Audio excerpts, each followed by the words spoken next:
I'm here today to talk about what I read in September. I had a really, really interesting reading month. I read 9 things. I won't say that they're all books because I think 4 of them were like novellas. And then I listened to 4 things. So that was a pretty impressive reading month. I started school this month, so it was kind of hectic. But I'm really excited to let you guys know what to talk about. And most of these books do have reviews on them. So if they do have reviews on my channel or will be soon, I will tell you.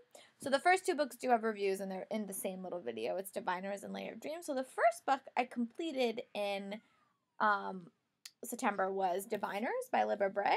This is the first book in her series. This is actually a reread for me. I read it for the first time when it came out in 2012, and I got this copy from BEA, so I had to reread it.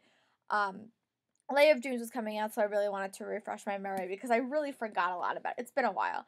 But I really like this book. I gave it 4 stars. It basically follows this character named Evie who gets transplanted to this to her uncle's house in New York, and due to that she gets caught up in this mystery and she starts learning about all these people that have magical powers and the impact of that, and she gets trying to solve this mystery, which is very deadly and very scary.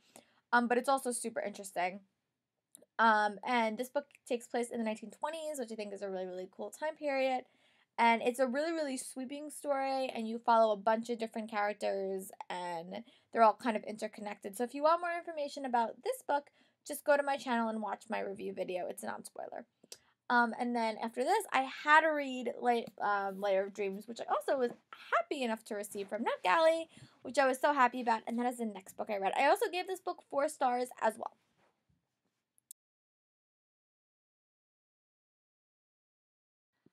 I waited so long for this book, but I was so excited after reading it. It really upped the ante in the first book and really changed the circumstances for a lot of characters. You also learned a lot more about more diviners, even characters that you already knew from the first book. You also met a few different characters, and I think it really is going to enhance their crime fighting or ability to fight crimes in future books, and I'm really excited to see what happens. This book also increased in diversity a lot. There was like LGBT characters. There was characters that had disabilities in it that were featured, and also just a lot of hard hitting issues. It was a really big book, but I was really impressed with it. The ending was kind of shocking, and I'm especially interested to see how that will impact the characters of Evie and Sam, and Will, and just see like how that will all impact. Hopefully we don't have to wait 3 years for the next book. Come on, Libba Bray. Hopefully you could write a little bit faster, or the issues that came will be less. One can hope, can't she? But I really like this book, and I am so excited to see where the future books. If you have not read this series, please go check out my non-spoiler review on Diviners. If you have read it, go check out my spoiler review, which I did, and I told you kind of my feelings. I kind of left it vague, but I kind of did talk about what happened. But yeah, so that is the next book. So that is the second book that I read in the month. The next book I read was kind of a departure for me. It's an adult book. I've read Deanna Raybourn before. I read her Lady Julia Gray series. And she came out with a new series, which is called The Curious Beginning, and I read that book.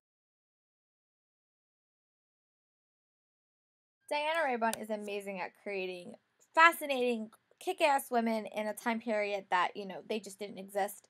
And this book takes place, I think it was like an Edwardian kind of book. I don't know. I don't remember the time frame, but it was really a really super good mystery, and I really liked it. It was fast paced. It was interesting.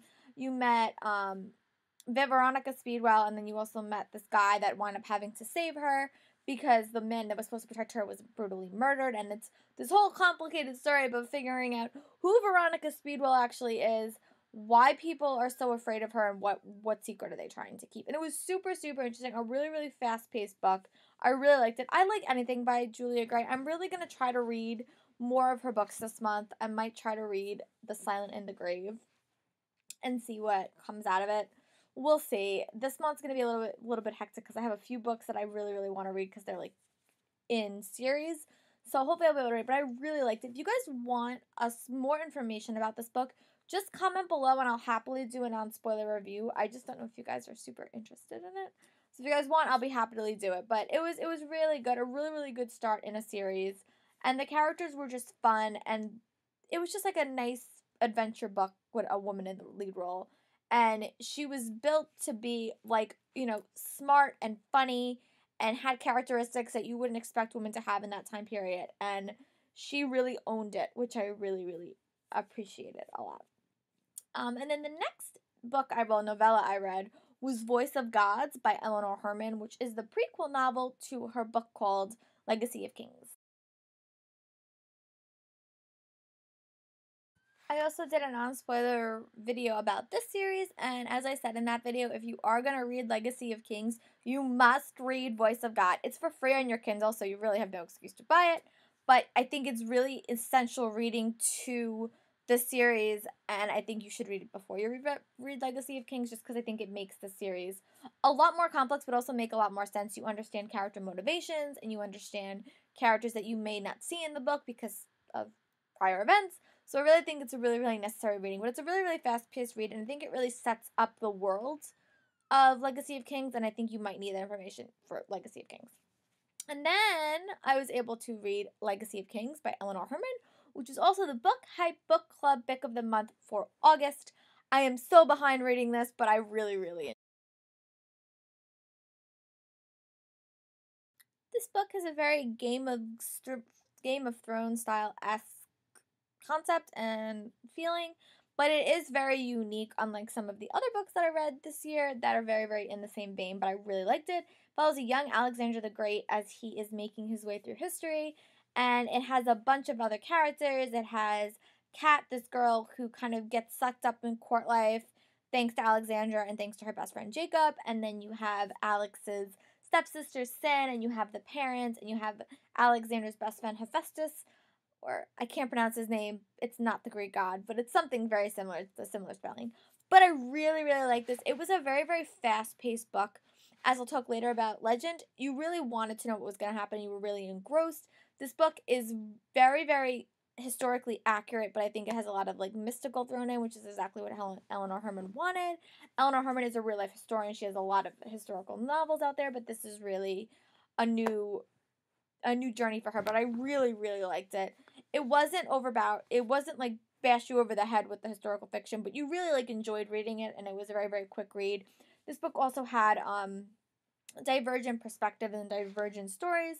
Two of the stories, Jacob's, Alex's, Kat's, Sin's, and Hephaestus, all kind of like intertwined. And then there was this other story which was like with Zoe, which eventually will, I think, connect to those stories, but it's kind of now right off on its side, and it's kind of like up on your side story. So I couldn't give it 5 stars the book because that story didn't really seem all that connected right now.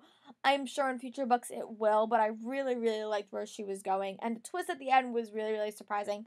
I won't spoil it right here because I think if you read it and you could probably figure it out. But it was a very, very good book, and I highly recommend you guys read it. Go check out my non-spoiler review and talk about it in the comments. I love to talk to you guys in the comments. And then after I finished this series, I really wanted to finish and complete the series, Rick Riordan series, his like novellas that crossed over between the Percy Jackson series and the King Chronicles. I had already read Staff of Cerberus and Son of Soapback, so I had read those already, but I needed a little bit of a refresher course. So I reread those, and then I was finally able to complete Crown of Ptolemy. I really like the end of this. I like seeing all the characters interact and how they finally completed it. And I want more. I would love, and I don't know if this is ever gonna happen because Rick Riordan is so freaking busy, but I would love a crossover novel exploring like the combination between Greek and Egyptian, because I think that would be so cool to put in a novel. I don't know if it will ever happen, but I just so love those characters. Like, I know people weren't all that crazy about the King Chronicles, but I really like the series and I love Percy Jackson. I'm so excited for Magnus Chase. It's coming out next month. Oh, I'm so excited. But it was really, really happy to like complete it, and I just want more of this. I think it would be a really, really interesting crossover book. I don't know if that will ever happen, but it was so good. If you guys want me to talk more spoilers about this, please comment below and I'll be happy to do it again. I'm just trying to do what you guys want me to do. So let me know if you guys want more of that. And then after I read those 3 novellas, I was able to complete and read Legend by Mary Lou. It's the first book in Mary Lou's Legend series, which if you want more information, go check out my non-spoiler review. I talk a lot more about it, but I really liked it. I'm so excited to read Prodigy because I think that the world building will just get even better. But this video is kind of long, so I'm not going to talk about the audiobooks that I read, but I did read 4 Murder Complex and the 3 Artemis Files. I have 1 left in that series. But check out my October TBR, and I'll talk more about what I'm reading now and what I hope to read, and I'll talk to you guys later.